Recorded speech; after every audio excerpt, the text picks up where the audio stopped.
coordinate and monitor progress across the entire federal government. It is comprised of 10 cabinet members and the heads of 7 independent agencies. He'll note today that the lack of competition costs average American households about $5,000 a year, which is a pretty significant sum when you think about people's budgets. Since the executive order was signed 6 months ago, the council's members have met every deadline in the president's order. These actions across a broad range of industries will bring real benefits to American families. For example, the FDA has taken action to lower the cost of hearing aids from thousands to hundreds of dollars for the millions of Americans suffering from hearing loss. It's becoming cheaper and easier for Americans to fix the things they already own. Following the executive order's support for the right to repair, the FTC will ramp up enforcement actions against illegal repair restrictions. Since then, big firms like Apple and Microsoft voluntarily announced changes to their policies so that consumers can readily repair their own phones and laptops. The Department of Justice, the FTC, and other agencies have increased efforts to challenge or block mergers that would leave customers with fewer choices, higher prices, and lower wages.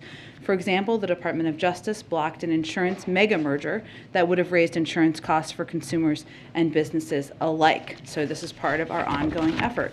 I also wanted to share that NATO is launching a significant military training exercise called Neptune Strike 22. This is something my colleague at the Department of Defense updated on Friday, but it will run through February 4th and is designed to demonstrate NATO's high-end maritime strike capabilities. The USS Harry S. Truman Carrier Strike Group will serve as the centerpiece for this military exercise and be placed under NATO operational control. This is the first time since the end of the Cold War that a U.S. carrier strike group has gone under NATO command. And this exercise will help demonstrate the unity, capability, and strength of the transatlantic alliance. It also advances our ability to integrate an aircraft carrier strike group into NATO's deterrence and defense efforts. While planning for Neptune Strike began in 2020, long before the current escalation of tensions from Russia's aggressive posture towards Ukraine, such exercises help the United States and its allies enhance interoperability and ensure readiness for any threat against NATO. Josh, why don't you kick us off? Thanks, Jen. 2 subject areas. Yep. First, Ukraine and Russia. The president is going to have his meeting with European counterparts. What does he plan to discuss with them, and how does he plan to address the issue of natural gas, given that 40% of EU's natural gas imports come from Russia? Sure. Well, as we put out just a little bit earlier today in guidance, the president will hold a secure video call with European leaders as part of our close consultation and coordination with our transatlantic allies and partners in response to our shared concerns over Russia's military buildup on Ukraine's borders. During that conversation, we expect they will discuss diplomacy, deterrence, and defense efforts, and we'll have a readout for you all afterwards. And certainly, a discussion about the pending sanctions, or a discussion of that, we would expect to be part of that as well. But in terms of the impact, I don't have anything more to read out for you on that front. And then secondly, per the Supreme Court, should race be a factor in college admissions? Well, this is, I think, in relation, I would expect, to the announcement by the Supreme Court about the decision to take up the affirmative action case this morning. While we're not going to comment on the litigation or for those questions, of course, the Department of Justice, we strongly believe this administration in the benefits of diversity in higher education, and we take very seriously our commitment to advancing equity and equal opportunity for historically underserved populations. That's why on day one, the president signed an executive order launching an ambitious whole-of-government response to center equity throughout the government's work. Throughout the Department of Education, the administration has provided historic investments and support for historically Black colleges and universities, tribal colleges and universities, and minority-serving institutions, such as Hispanic-serving institutions, including nearly $21 billion in cumulative support. And we have moved swiftly to protect student civil rights and equal opportunity, including by issuing guidance about schools' obligations to investigate and address claims of discrimination and harassment. So, of course, the Department of Justice, they can speak to their view on the litigation. Go ahead. Thanks, Jen. Has President Biden made a final decision about deploying more troops to Eastern Europe? Well, let me give you a brief update, and I know that my colleague, John Kirby, is going to be briefing shortly in about 45 minutes or so at the Defense Department. We have been consulting with allies in deployments and refining plans for all scenarios. We've always said we would reinforce our allies on the eastern flank, and those conversations and discussions have certainly been part of what our national security officials have been discussing with their counterparts now for several weeks. In fact, we've never ruled out the option of providing additional assistance in advance of an invasion. Those discussions have been ongoing with our partners and Eastern Flank countries. And again, I would expect that my colleague John Kirby would have more of an update on where the process is at this point in time. So John Kirby will make an announcement about whether or not he's made a decision? No, I think he will provide an update on where things stand on those discussions. Okay. So last week, President Biden at the press conference said that the U.S. would fortify NATO allies, but said it was dependent on an invasion, saying that if he would send more troops to Poland, Romania, if Putin did invade Ukraine. So the fact that he's considering this now and having these discussions with Pentagon leaders over the weekend, does that suggest that he believes an invasion is imminent? We've never actually ruled out providing additional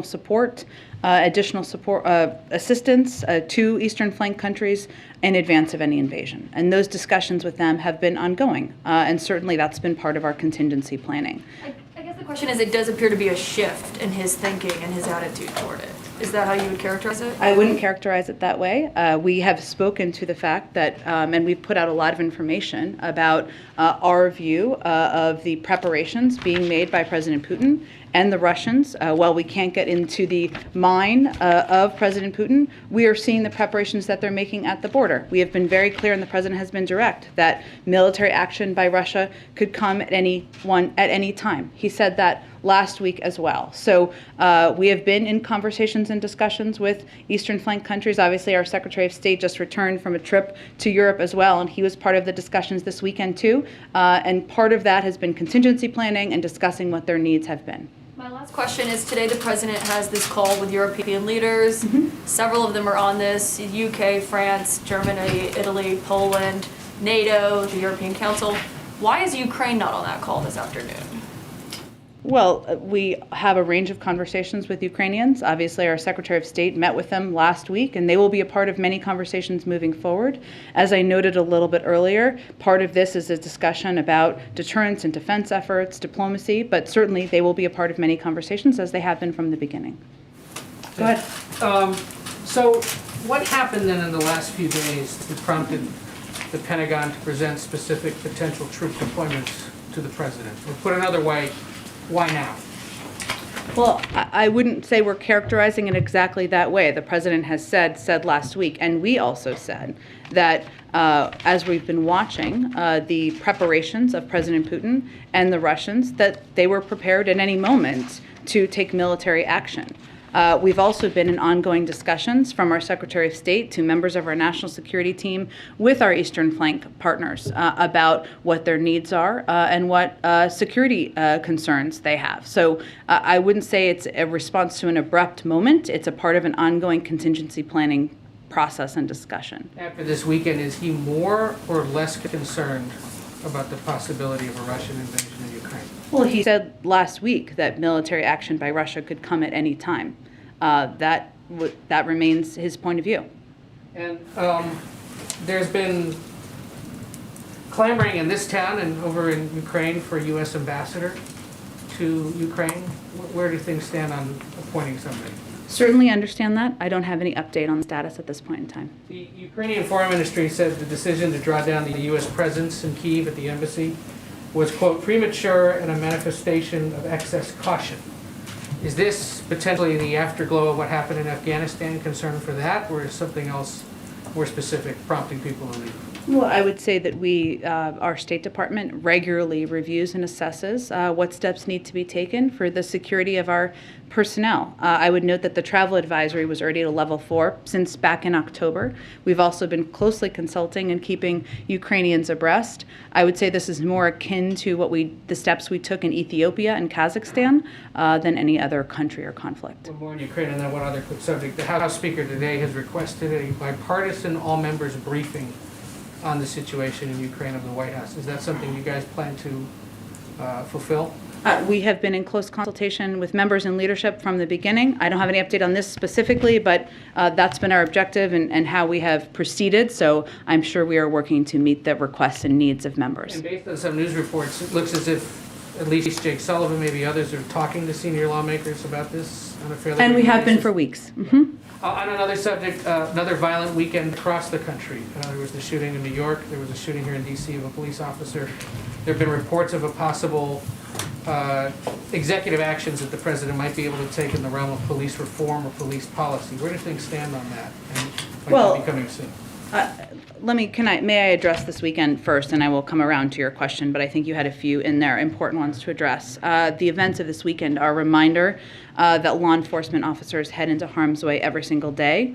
They and their families make an extraordinary sacrifice for their communities. The president is never going to be satisfied or complacent when officers are being gunned down or when Americans have to worry about whether they can safely ride the subway or bus or even be at work. We've seen a surge in crime. Obviously, this weekend is a glaring example of that, especially gun violence over the last 2 years, and the president has been aggressive in using the tools at our disposal to combat that. That's why he took early action on gun violence last spring, and it's why he rolled out a comprehensive plan to combat crime last summer. He also believes, as many Americans do, that we can and must have a criminal justice system that both protects public safety and upholds our founding ideals of equal treatment under law. That's why he not only has implemented this comprehensive plan to combat crime, but why he is continuing to advocate for reforms to our policing system. He thinks that we can do both, but I don't have an update on any timings for next step on that. Go ahead. Thanks. First, on the markets, does the president think it's a big deal that today the Dow Jones is down at one point more than 1,100 points? Well, to start with, we focus on the trends in the economy, not any one day and any single indicator. Unlike his predecessor, the president does not look at the stock market as a means by which to judge the economy. I would note that the market is up around 15% compared to when President Biden took office. But our measure of success is really how real working families are doing, whether they have a little breathing room, whether they have a job that delivers some dignity and a paycheck that they can support a family on. And we've seen a great deal of progress made on that front. Thank you. On schools in Virginia, 7 districts representing 350,000 students are suing the state. They're hoping to get a strict mask mandate for students that has been rolled back by the new governor reinstated. So who does the president think knows best for students? School board members or parents? Well, the president believes that public health officials have the best guidance on what we can all do to protect ourselves, including teachers, administrators, and students. It's always been up to local school districts to determine how they're going to approach what implementation measures they're going to put in place. But here's what we know from public health officials, who are the experts on a pandemic. Studies show that masks reduce transmissions in school. They are a proven tool that helps keep students and teachers safe from COVID, and they can thus help keep schools open and safe. In short, we know it works, and we need every leader to focus on using the tactics we know work to keep our students safe and our schools open. I know you mentioned Virginia, but in Texas, the state is fighting a critical public health measure to protect our children and keep our schools safely open for Head Start communities. A provision that is requiring masks to keep students and keep communities safe. They're fighting against that. Why is that? I think that has more to do with politics than it does with public health. But right now in Virginia, the law is, now that there's a new governor, but students should not have to wear masks if their parents say that they don't think they need to wear masks. So if a parent wants to send their kid to school with no mask, should that child be allowed to go to school and be in class? Again, what we're advising school districts on is to abide by public health guidelines and follow public health guidelines. And it's about keeping an entire community safe. And those are the decisions that are that people should focus on making. And just so that it's crystal clear for anybody watching, you guys think that ultimately in this conflict between school board members and parents, the school board members should have more of a say in what a child... That's actually not what I said. I think everybody should abide by public health guidelines, not just to keep their own kids safe, but keep their school community safe, whether it's teachers, classmates, administrators, others in schools. Okay, on crime, to follow up on what Ed was asking about, would you agree that the most important job for any president is to keep Americans safe? I would agree. So you said that the president's never satisfied if people don't feel safe. Does he know that after a year in office, people do not feel safe in this country? Well, Peter, I think if we look at the facts here, we've seen a surge of crime over the last 2 years. Would you agree with that? So what are you attributing the rise in crime to then? Well, I think we should be responsible in how we're reporting to the public what the roles are, what the reasons for the surge in crime. Gun violence is a huge reason for the surge in crime. Underfunding of some police departments and their need for additional resources, something the president has advocated for consistently through the course of his career. That's something we know we need to take action on. And it is absolutely true that he will not be satisfied or complacent when officers are being gunned down or when Americans have to worry about whether they can safely ride the subway or bus. That should not be a political issue. He's somebody who has had a long career of many decades of fighting for funding for police departments, for local communities in order to reduce crime. But he's been here in office for more than a year, and the murder rate is nearing a 25-year high. So why don't we see and hear more from the president about this? We hear all the time about things that you guys are doing to fight the pandemic because that is a risk to American people. A rising murder rate is a risk to American people too, right? And he has spoken to crime. But I think what people are most focused on, as they should be, are what actions he has taken. He has unveiled a strategy to focus federal law enforcement resources on combating violent crime, offered unprecedented levels of funding through the rescue plan for cities and states to put more cops on the beat, and invest in proven community anti-violence programs, something every Republican voted against. The Department of Justice has announced $139 million in grants to cities for community policing, which will put 1,000 more officers on the streets. He's also proposed doubling those grants, and he's called for an additional $750 million for federal law enforcement. He's announced a zero-tolerance policy for gun dealers who willfully sell illegal guns, and we've launched gun trafficking strike forces in New York and cities across the country. Actions are important here, and he has a long record of them. But does the president think that any of that is working? The president thinks you should have a plan to address crime and gun violence. He has one, and we look forward to working with people who support that effort. But as the murder rate nears a 25-year high, would he consider maybe trying something different? Trying something other than supporting a massive plus-up in funding from his predecessor, cracking down on gun trafficking and gun violence, which is a major driver of the violence we've seen across the country, working to support community policing programs and police departments across the country. I think most people who want to fight crime would agree that's the right approach. Go ahead, Justin.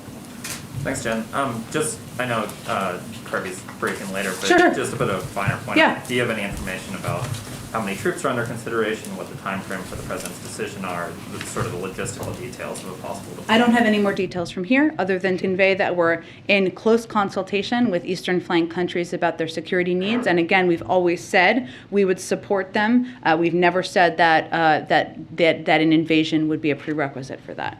Do you expect the written response that you're putting together to include any requests or demands from the U.S. side, including a time frame for President Putin to start drawing down troops from Ukraine's border? I don't have anything to preview in terms of what a written proposal would be. I would just note, because we've talked about this a bit, that written proposals have been the basis of basically every agreement we've ever had with the Russians and many countries around the world. They're a standard part of diplomacy, and they're a format for conveying areas where you have concern, and also outlining areas where you can work together. But I don't have anything to preview on what that would look like. We didn't have a chance last week to talk about one part of the president's press conference where he said he'd like to be in a position to to say that China is meeting its commitments and therefore be able to lift some of the tariffs. I'm wondering, when he said that, did he mean making good on the phase one commitments that have already been out there? I know China's not meeting those, or does he mean additional commitments that you'd be asking for from China?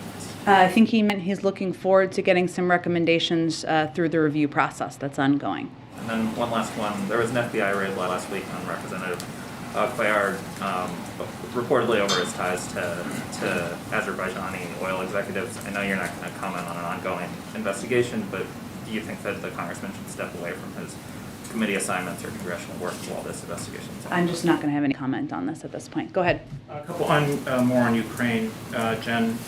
There's a proposal that's floating in the Duma that would ask Vladimir Putin to recognize the Donetsk and Luhansk regions of Ukraine as independent. If Putin does that, would you regard that as an escalation? I have not spoken with our national security team about that. You know our view on the sovereignty of Ukraine, and I don't have any other comment on it though at this point in time. Okay. Under what circumstances would we evacuate American citizens and diplomats from Ukraine, and can that be done without the U.S. military? Well, I think the reason that the State Department issued the guidance they did, which again is a standard process that the State Department does regularly with a range of countries where we have security concerns, was to make very clear that American citizens, our recommendation is that U.S. citizens currently in Ukraine consider departing now using commercial or other privately available transportation options, use the online form in our updated travel advisory to tell us their plans so they can best conduct our ongoing contingency planning, and register in STEP to ensure they receive alerts and guidance from the State Department. There is not an intention for there to be a departure or an evacuation along those lines. So we are conveying to American citizens they should leave now. Okay. And in fact, that there's not precedent beyond Afghanistan for that to be how it operates. Got it. And then just more broadly, for years, NATO members have fallen short of their defense spending commitments. Last year, more than 60% of the alliance's 30 members, including half of the Bucharest 9 that are right near Russia there, failed to meet their 2% GDP spending commitment. If Europeans aren't willing to expend blood and treasure on their self-defense, why should Americans be expected to do so? Well, we are continuing to advocate for all members to reach the 2% goal. That has been the president's position since he was the vice president, so for many years now. I would say that we have a sacred obligation under NATO, and we believe it is also in our interest to support our eastern flank countries and their security, and also to be clear about the value we have as Americans, which is that no country should be able to take with force another country as Russia is attempting to do at this point in time. One last one. You said that military incursions by Russia into Ukraine would trigger stiff economic sanctions. Does that apply to our policy with China and Taiwan? If there was a military incursion of some kind into Taiwan, would there be economic sanctions? Could China expect that? I don't have anything to preview on that at this point in time. Go ahead. Thanks, Jen. So at the press conference last week, the president spoke a lot about Build Back Better and his thoughts about sort of where the sweet spot might be to save as much of that as he can. I think the next day, Senator Manchin was asked if he'd spoken with the president. He said he hadn't yet. Has there been any direct conversation between the president and Senator Manchin since last week? We're just not going to speak to or confirm any conversations the president has with members of the Senate moving forward. Can you broadly give us a sense when those conversations will sort of ramp up in earnest? The president's been in touch with a range of senators. We're just not going to outline those or confirm those specifically. On putting that together, getting it through the Senate with 50 votes, is State of the Union more or less the soft deadline, or is this something that may well extend beyond that? We haven't set a deadline. I think what our objective is and what the president's objective is to move forward on an effort in Congress and the Senate to lower costs for the American people, do that without raising the deficit, pay for it, make sure we're easing the burden that families have across the country. We need 50 votes to do that, but we have not set a deadline. Can I just ask you one other thing about infrastructure? You may have seen our story and reporting elsewhere about Republican lawmakers who opposed the bipartisan infrastructure law out in the states over the recess, touting the benefits, taking credit in some cases for doing that. And I know that this is a big pillar of the Democrats. 2020 2022 midterm argument and the president's case for a successful first year. He's touted the bipartisan nature of this. Is he going to take issue with any of the Republicans who are out there? Is he going to call them out for saying that, they should get credit for something that they opposed, or is he going to let that slide? Well, I would say we welcome a number of Republicans who voted against the infrastructure bill coming around to recognize the impact on their communities. We've seen this playbook before, so perhaps it shouldn't come as a surprise. And I don't think I can stand up here and rule out what the president is or isn't going to call out moving forward. Go ahead. Hey, Jen. The president spoke last week about Russia's historic concerns about loss of empire and encirclement. Mm-hmm. So my question is, if we're sending some thousands of U.S. troops to the Baltics or the eastern flank, is there a chance that that will increase the risk of war rather than reducing it? Well, we've had troops in the eastern flank countries for decades. Right. Or it sounds like what's being discussed is sending more right now at a time of real tension. And we have a sacred obligation to support the security of our eastern flank countries. I think it's important to remember who the aggressor is here. It is not the United States. It is not these eastern flank countries. It is Russia, who has tens of thousands of troops on the border of Ukraine. They have the power to de-escalate. We would certainly welcome that. And I know both you and the president spoke about little green men, infiltrators into the country. Now that the British have put out intelligence of a possible coup planned by Moscow in Ukraine, how would the U.S. respond if that happened? Would that trigger these same sanctions that we're talking about here? Well, I'm not going to get into intelligence matters, of course. We've been warning about Russian tactics like this for weeks. Reports of this kind of plotting are deeply concerning. If acted upon, would constitute a severe escalation, and certainly there would be consequences.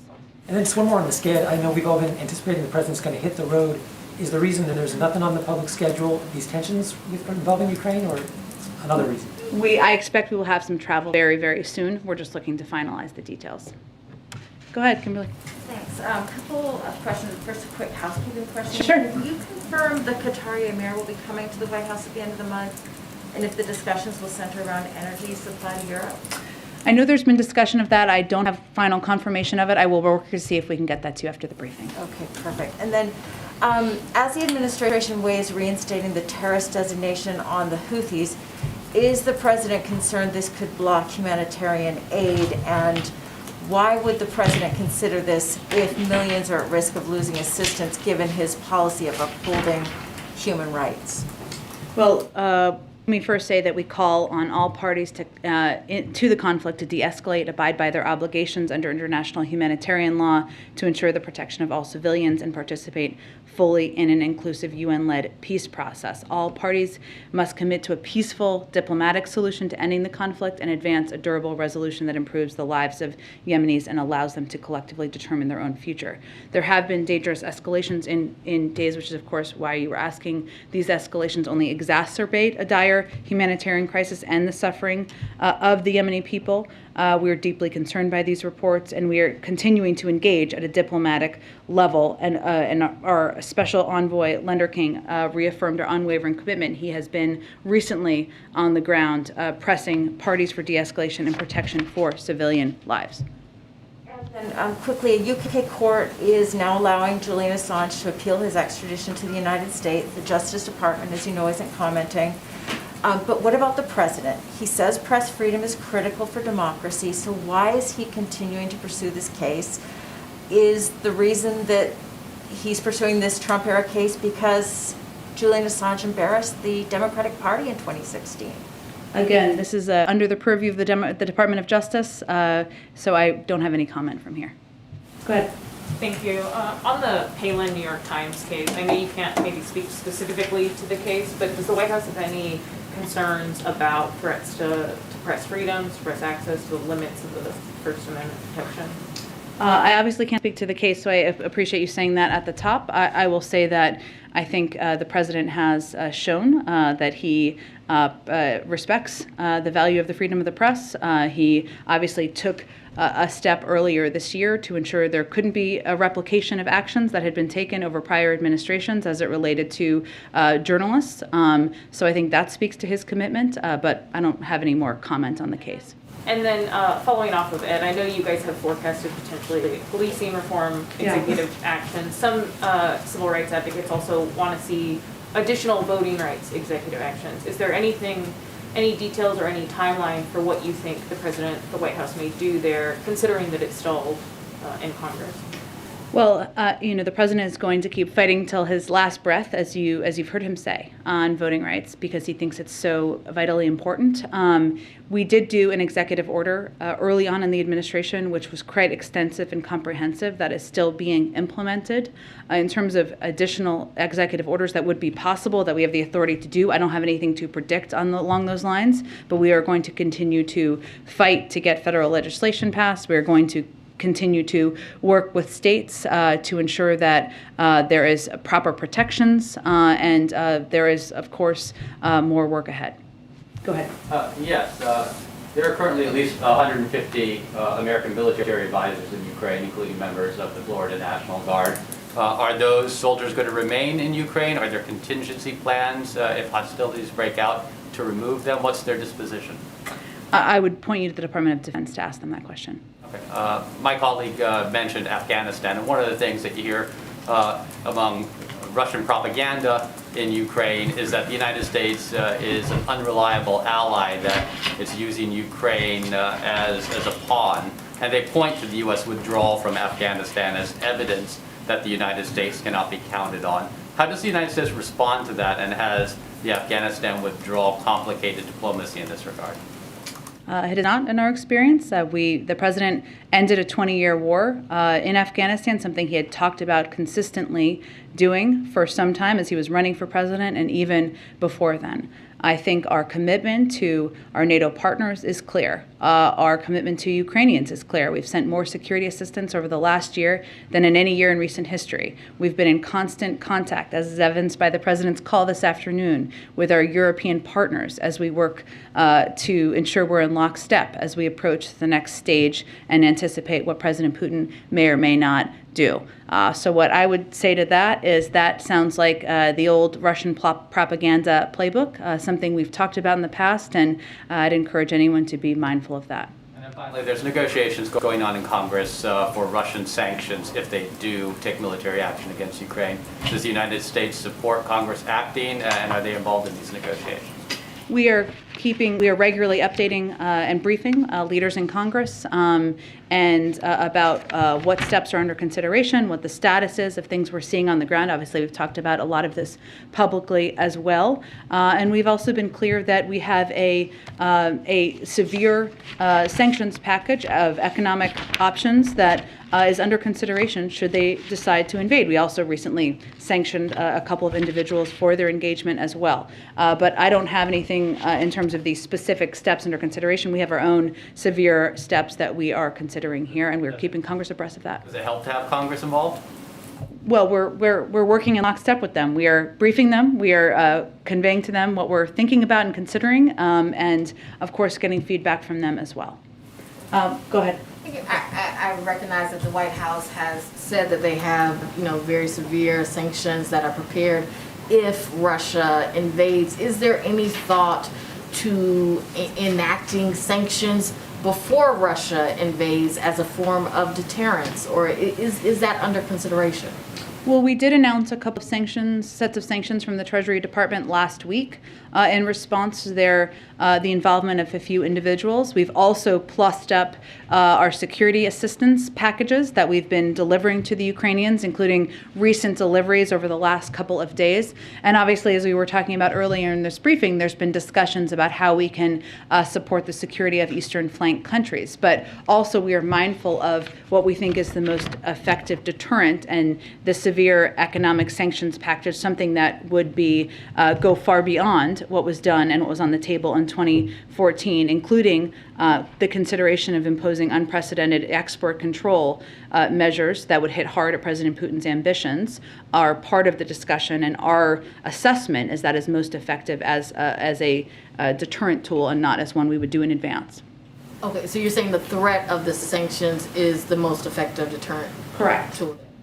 A question just to follow up. I know that you were asked about Americans who are now in Ukraine, and I know you said that there is no precedent, outside of Afghanistan for evacuations in case if there was like some type of military incursion by the Russians. So I just want to be clear, if Americans are still in Ukraine and things start happening with Russia, are they pretty much on their own?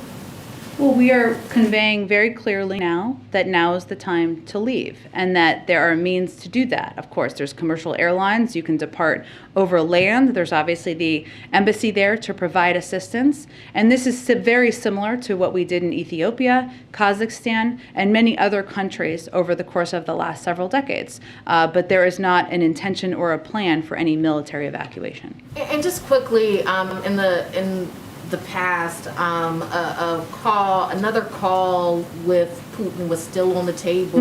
I believe that the president was supposed to talk with his advisors about that this weekend. Have any decisions been made about that? Will there be another call or another talk with Putin? The president remains open to leader diplomacy, of course. He knows how effective that can be, but I don't have anything to predict or preview at this point in time in terms of a call between them. Hold on, let me just get to the last two and then I'll come back around. Go ahead. The president said last week that he has basically on a daily basis to work to keep unity in NATO.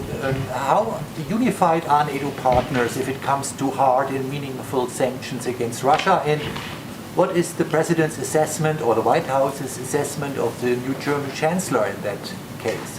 Well, I know that that our Secretary of State spoke to this just yesterday, and what I would note is that, as he said, that we are confident the Germans share our concerns and are prepared to respond swiftly, effectively, and in a united way to Russian aggression against Ukraine. Germany is one of our closest allies. In fact, we look forward, of course, to welcoming the Chancellor here to the United States in February. The Germans have said, as you know, that if Russia further invades Ukraine, the future of Nord Stream 2 would be in grave jeopardy. This is real leverage over Putin. If Putin wants to see gas flow through the pipeline, he cannot invade Ukraine. The pipeline is, of course, not operational, but that is often the context of how this question is asked. I think what the president was conveying is that it doesn't happen on its own. It requires work. It requires conversations. It requires face-to-face diplomacy. I think there's been over 100 engagements that senior members of his national security team and the president have taken a part in order to ensure that we are united and strong as we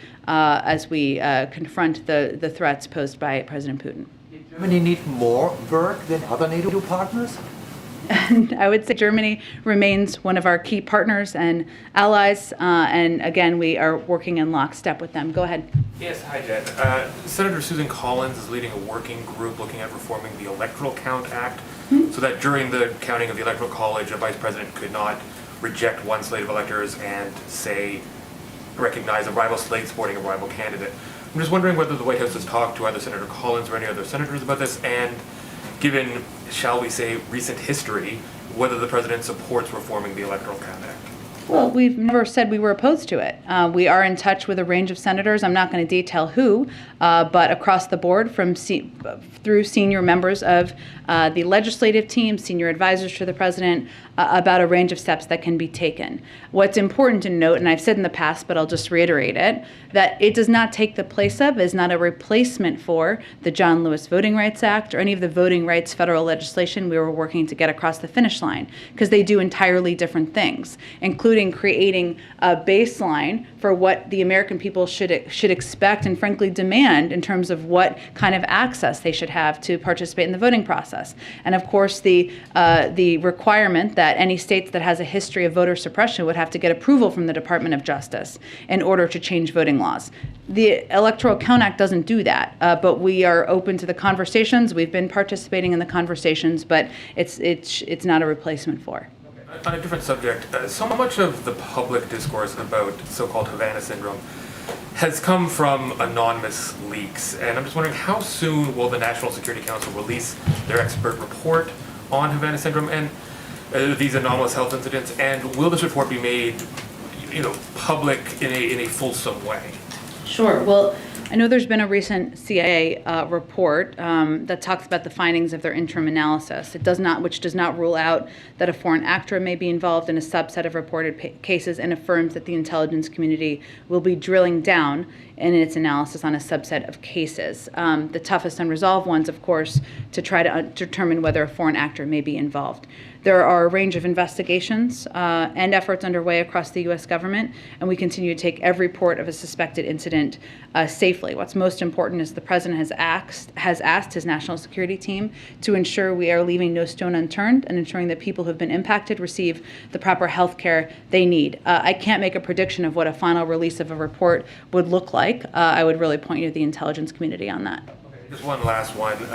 Just yesterday in D.C., not far from here actually, there was an anti-mask, anti-lockdown rally where some of the rhetoric around that was talking about Nuremberg-style trials to hold Anthony Fauci to account, to go after the media for spreading lies, things like this. I'm just wondering how the administration is going to respond to what appears to be a growing intensity and potential for violence in the anti-vax movement. Well, we are well aware that there is a loud and vocal minority empowered through social media and media platforms that proliferate disinformation, politicians who espouse conspiracy theories and fundraise off of opposition to public health. We know that. We also know that 87% of American adults have at least one shot. That's the vast, vast majority. And over 210 million Americans are fully vaccinated. So our view is that it's wrong, it's dangerous, and it stands in the way of a coordinated effort to save more American lives. Something like only 25%, I don't know the number in front of me, it's closer to 25% have their booster, right? Do you feel like you guys are sort of losing the war when it comes to the messaging on the importance of these type of public health measures like getting vaccinated? Again, our view is that it's a loud and vocal minority, but still dangerous, still problematic. The fact that 87% of American adults, all of those people, of course, mathematically did not vote for Joe Biden, have had at least one shot, means we've far surpassed where I think most people think we would be. It's difficult and challenging, of course, to get more people vaccinated. We know that. And, of course, efforts that are dangerous and wrong by groups like this are problematic, as is the spread of misinformation on social media platforms, unfortunately, out of the mouths of some prominent officials. All of that is problematic and harmful, but again, I think we should be mindful of the large percentage of people that have had one shot. 75% have had two shots. Obviously, our effort has been to get more people boosted, but if you're starting the process, that's a good sign. Just, two follow-up. Thank you for working the room. For coming back. Just two more details on Ukraine. Was there something specific that prompted today's meeting with those European leaders? It's a part of our ongoing contingency planning and discussions about what we are seeing, but also how we can help protect and support their security as well. It wasn't like the intelligence report from the British over the weekend or something that prompted everybody to get together? No, part of ongoing contingency discussions. And obviously he gets briefed on this in his daily intelligence briefing. We know he had this briefing over the weekend at Camp David. Can you give us any more detail or sense of how often the president's being briefed on Ukraine, who's doing it? Is he asking for updates every hour? Give us some sense of what's going on this issue. Sure. I can tell you from being in a lot of meetings with him that are unrelated to Ukraine as well, that he is often asking for updates and looking for updates from his national security team on where things stand, how conversations are going, and that's something he regularly asks for. He's seeing his team or members of his team every day. Of course, there are central members that you're very familiar with who participate in the PDB, Jake Sullivan and others, and of course he's regularly talking with our Secretary of State, who has been front and center in the diplomatic efforts. Thanks, everyone. Visit. You just kind of like offhandedly mentioned. Yeah, we'll get it to you after the briefing. Yes, important visit.